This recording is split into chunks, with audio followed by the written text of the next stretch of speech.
नमस्कार मित्रों, आज हम एक ऐसे मुद्दे पर चर्चा करने जा रहे हैं जो लाखों युवाओं, अभिभावकों और कानून के छात्रों के मन में उठता है कि वकालत का पेशा रोजगार के दृष्टिकोण से कैसा होता है। क्या आज इस बेरोजगारी के दौर में डॉक्टर, इंजीनियर या चार्टर्ड अकाउंटेंट बनने की तुलना में अधिवक्ता बनना, एडवोकेट बनना अधिक व्यवहारिक और किफ़ायती विकल्प हो सकता है? क्या कानून की पढ़ाई अपेक्षाकृत आसान है? क्या हर वकील अच्छी कमाई करता है? और मित्रों, सबसे महत्वपूर्ण बात यह कि क्या किसी को केवल पैसे कमाने के उद्देश्य से ही वकालत के पेशे में आना चाहिए? तो इन सभी प्रश्नों को आइए समझते हैं और पहले बात करते हैं कि कैसे एक छात्र को अपना करियर चुनने में परेशानी होती है। क्योंकि आज का युवा जब 12वीं पास करता है तो उसके सामने सबसे बड़ा प्रश्न होता है अपने कैरियर का चुनाव करने की। आज मित्रों, समाज में सामान्यतः 3 प्रतिष्ठित पेशों को सबसे अधिक सम्मान प्राप्त है और ज़्यादातर लोग इन्हीं प्रोफेशंस के बारे में जानते हैं और सोचते हैं। पहला है डॉक्टर का पेशा, दूसरा है चार्टर्ड अकाउंटेंट और तीसरा है वकालत का पेशा। इन तीनों प्रोफेशंस की एक समानता है कि तीनों ही समाज की महत्वपूर्ण समस्याओं का समाधान करते हैं और इनसे हमारा सामना प्रायः होता ही रहता है। अगर परिवार किसी बिजनेस में है तो चार्टर्ड अकाउंटेंट से हमारा सामना होता ही है, और भला डॉक्टर के यहाँ कौन नहीं जाता है। इसी तरह कोई कानूनी विवाद हो जाए तो हमें वकील से भी विधिक सलाह लेने के लिए जाना पड़ता है। कहने का मतलब यह है कि डॉक्टर शरीर का इलाज करते हैं, चार्टर्ड अकाउंटेंट वित्तीय समस्याओं का समाधान करते हैं और वकील मित्रों कानूनी समस्याओं का समाधान करते हैं। लेकिन इन तीनों प्रोफेशन तक पहुंचने का रास्ता अलग अलग है। इसमें से डॉक्टर बनने की राह बहुत कठिन और आज के डेट में बहुत महंगा है। भारत में डॉक्टर बनने के लिए MBBS करना पड़ता है और इसके लिए नीट जैसी कठिन परीक्षा पास करनी होती है। जी हाँ, वही नीट परीक्षा जिसका पेपर बार बार आजकल लीक हो जा रहा है। मित्रों, सरकारी मेडिकल कॉलेजों में सीटें बहुत सीमित होती हैं। यदि किसी सरकारी कॉलेज में सीट न मिले तो फिर निजी मेडिकल कॉलेज की फीस कई लाख से लेकर करोड़ों रुपए तक पहुंच जाती है, जो सबके बस की बात नहीं है आजकल। इसके अतिरिक्त मेडिकल की पढ़ाई का स्तर भी बहुत कठिन होता है। एनाटॉमी, फिजियोलॉजी, बायोकेमिस्ट्री, फार्माकोलॉजी और सर्जरी जैसे न जाने कितने विषय वर्षों तक पढ़ने पड़ते हैं और तब कहीं जाकर 6 से 10 वर्षों में कोई डॉक्टर बन पाता है। हर परिवार इतनी लंबी और महंगी शिक्षा वहन नहीं कर सकता। अब हम बात करते हैं मित्रों कि अगर कोई छात्र इंटरमीडिएट में कॉमर्स स्ट्रीम से पढ़ाई करता है तो उसके लिए चार्टर्ड अकाउंटेंट बनने की राह खुली होती है और वह CA बन सकता है। मित्रों, CA बनने के लिए भी कठिन परीक्षाओं की एक लंबी श्रृंखला से गुजरना पड़ता है। इस पेशे में गणित, लेखांकन, कराधान और वित्तीय कानूनों की गहरी समझ होनी चाहिए। CA की परीक्षा का पास प्रतिशत भी बहुत कम रहता है। कई विद्यार्थी वर्षों तक प्रयास करते रहते हैं लेकिन उन्हें वो सफलता नहीं मिल पाती है। हालांकि फीस डॉक्टर की तुलना में कम होती है, लेकिन सफलता का मार्ग कठिन और अनिश्चित होता है।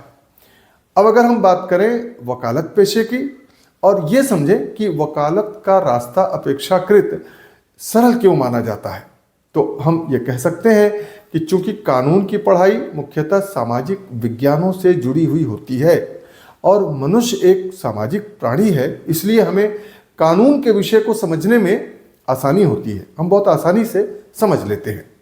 राजनीति विज्ञान, समाज शास्त्र, इतिहास, संविधान, विधि शास्त्र, अर्थशास्त्र जैसे विषय इसमें शामिल होते हैं। जो विद्यार्थी विज्ञान और गणित में विशेष रुचि नहीं रखते, उनके लिए कानून अपेक्षाकृत अनुकूल क्षेत्र होता है।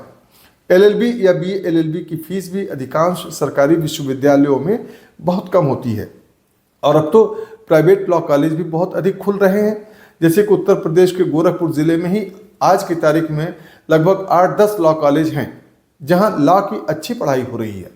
गोरखपुर इंडस्ट्रियल डेवलपमेंट अथॉरिटी यानी गीडा में जो सैजनवा के पास है, वहाँ बुद्धा लॉ कॉलेज है जहाँ लॉ की बहुत अच्छी पढ़ाई हो रही है और फीस भी सामान्य है। वहाँ जाने आने के लिए बस की सुविधा भी उपलब्ध रहती है और इसके साथ ही छात्रों को स्कॉलरशिप भी उपलब्ध रहता है। यही कारण है कि सीमित आर्थिक संसाधनों वाले परिवारों के लिए आज की डेट में कानून की पढ़ाई एक बहुत ही व्यवहारिक विकल्प बन जाती है। लेकिन अगर हम ये समझने की गलती करते हैं कि कानून की पढ़ाई आसान है, तो ये हमारी एक बड़ी गलतफहमी है। जो कई लोग ऐसा सोचते हैं कि कानून की कुछ धाराएं याद कर लेने से कोई भी अच्छा वकील बन सकता है, तो ये मित्रों सही नहीं है, बल्कि सच्चाई इससे बिल्कुल अलग है। अदालत में केवल रटे रटाए धाराएं नहीं चलती हैं, वहाँ तर्क चलता है, विवेचना चलती है और कोर्ट में तथ्यों का विश्लेषण चलता है। इसके साथ ही न्यायिक दृष्टांतों की समझ चलती है, कोर्ट में संविधान की व्याख्या चलती है। कानून की डिग्री लेना अपेक्षाकृत भले ही आसान हो सकता है, लेकिन सफल वकील बनना बिल्कुल आसान नहीं है। मित्रों, पेशागत तुलना यदि हम करें तो एक वकील और डॉक्टर के पेशे में बहुत सी समानताएं हमें देखने को मिलती हैं। जैसे कि एक डॉक्टर मरीज की जान बचाता है और एक वकील मित्रों किसी निर्दोष व्यक्ति को जेल जाने से बचाता है। जहां एक ओर एक डॉक्टर बीमारी का इलाज करता है, वहीं दूसरी ओर एक वकील अन्याय का इलाज करता है। एक डॉक्टर शरीर की रक्षा करता है तो एक वकील अधिकारों और संपत्ति की रक्षा करता है। यदि किसी व्यक्ति की जमीन बच जाती है, यदि किसी महिला को न्याय मिल जाता है, यदि किसी मजदूर को उसका वेतन मिल जाता है, उसके पसीने की कमाई उसे वकील के माध्यम से मिल जाती है, यदि किसी निर्दोष को सजा से मुक्ति मिल जाती है, तो उसमें वकील की भूमिका अत्यंत महत्वपूर्ण होती है। लेकिन इसके बावजूद क्या हर वकील अच्छी कमाई करता है? इसका उत्तर है कि नहीं। मित्रों, जैसे हर डॉक्टर करोड़पति नहीं होता, हर सीए बड़ी फर्म का मालिक नहीं होता, ठीक वैसे ही हर वकील भी सफल नहीं होता। देश के हजारों युवा अधिवक्ता वर्षों तक संघर्ष करते हैं। कई लोगों की शुरुआती आय इतनी कम होती है कि वे परिवार का खर्च तक नहीं चला पाते। कई वरिष्ठ वकीलों के चैम्बर में काम करते हुए सीखते रहते हैं। कई लोगों को मुकदमे मिलने में वर्षों लग जाते हैं। तो ये सवाल उठता है कि अगर ऐसा ही है तो फिर कुछ वकील करोड़ों कैसे कमाते हैं? तो मित्रों, इसका उत्तर है कि कुछ वकील अपने अनुभव, प्रतिष्ठा और विशेषज्ञता के कारण बहुत अच्छी कमाई भी करते हैं। यानी जो वकील किसी क्षेत्र में विशेषज्ञ बन जाते हैं, जैसे कि tax law, company law, constitutional law, criminal law, civil law, intellectual law, cyber law, labour law, consumer law, ऐसे बहुत से लॉ हैं, जैसे कि family law, motor accident claim law, जैसे किसी भी एक लॉ के एक्सपर्ट जब कोई वकील हो जाता है तो फिर उसकी मांग बढ़ जाती है। लोग उसके अनुभव के लिए उनको मुंहमांगी फीस देते हैं। मित्रों, सच पूछिए तो वकालत की सबसे बड़ी ताकत और वकालत की सबसे बड़ी विशेषता यह है कि इसमें आय की कोई ऊपरी सीमा नहीं है। एक वकील अपनी काबिलियत के बल पर जितना चाहे कमा सकता है, लेकिन सरकारी नौकरी में वेतन तय होता है, फिक्स होता है। लेकिन एक सफल अधिवक्ता की आय उसकी प्रतिष्ठा और क्षमता पर निर्भर करती है। कई वरिष्ठ अधिवक्ता एक दिन की बहस के लिए लाखों रुपए फीस लेते हैं। हालांकि ऐसे लोग कुल अधिवक्ताओं का एक बहुत छोटा हिस्सा होते हैं, लेकिन ऐसे भी वकील हैं। दूसरी ओर मित्रों, यही बात वकालत की सबसे बड़ी कमजोरी भी है, क्योंकि वकालत में कोई निश्चित वेतन नहीं है, कोई निश्चित इनकम नहीं है। यहाँ महीने की शुरुआत में यह निश्चित नहीं होता कि महीने के अंत में कितनी आय होगी या नहीं होगी। इसलिए जो लोग नौकरी जैसी स्थिर आय चाहते हैं, मंथली फिक्स इनकम चाहते हैं, उन्हें वकालत का पेशा कठिन लग सकता है। लेकिन सबसे बड़ा सवाल है कि क्या किसी को सिर्फ पैसों के लिए ही वकालत करनी चाहिए, वकालत के पेशे में आना चाहिए? तो मेरा व्यक्तिगत उत्तर है कि नहीं। यदि किसी का एकमात्र उद्देश्य पैसा कमाना है तो उसको इस पेशे में निराशा हो सकती है, क्योंकि वकालत के पेशे में आमतौर पर सफलता देर से मिलती है, कई बार तो बहुत देर से मिलती है। लेकिन जो लोग न्याय, तर्क, अध्ययन और समाज सेवा में रुचि रखते हैं, उनके लिए यह अत्यंत संतोषजनक पेशा है। मित्रों, अब अगर हम बात करें आज के इस बेरोजगारी के दौर में वकालत के भविष्य की, तो हम सभी इस बात को अच्छी तरह महसूस कर रहे हैं और देख भी रहे हैं कि आज देश में सरकारी नौकरियां सीमित होती चली जा रही हैं। निजी क्षेत्र में भी प्रतिस्पर्धा बढ़ रही है, कंपटीशन बहुत ज़्यादा हो गया है।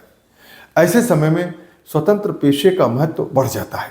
हर व्यक्ति यदि अपना कोई स्वरोजगार करे तो ये नौकरी करने से बेहतर विकल्प हो सकता है। वकालत भी एक ऐसा ही पेशा है जिसमें व्यक्ति स्वयं अपना कार्यक्षेत्र बना सकता है। Court practice, legal consultancy, drafting, arbitration, mediation, company law, legal content, online consultation जैसे अनेक अवसर वकीलों के लिए आज उपलब्ध हैं। इसलिए निष्कर्ष रूप में हम ये कह सकते हैं कि वकालत रोजगार का बेहतरीन जरिया है, और यदि आप कम लागत में एक सम्मानजनक पेशे में प्रवेश करना चाहते हैं, समाज सेवा करना चाहते हैं, अध्ययनशील हैं, धैर्य रखते हैं और लंबे संघर्ष के लिए तैयार हैं, तो वकालत एक उत्कृष्ट विकल्प है।